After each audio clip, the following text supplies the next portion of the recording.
যেটুকু সময় তুমি থাকো পাশে, মনে হয় দেহে প্রাণ আছে।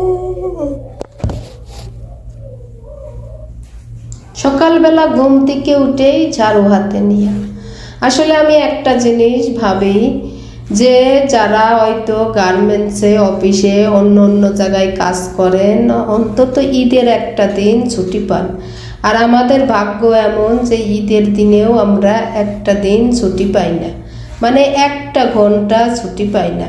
তা যারা আমরা প্রবাসে থাকি তারা অনেক কষ্ট, অনেক পরিশ্রম করি। সবাই দোয়া করবেন আমাদের জন্য, আপনাদের জন্য দোয়া রইল, ভালোবাসা রইল, পাশে থাকবেন ইনশাল্লাহ। আমার ভিডিওগুলি যদি ভালো লেগে থাকে তাহলে আমার সাথেই থাকবেন আপনারা, আমিও আপনাদের সাথে থাকব।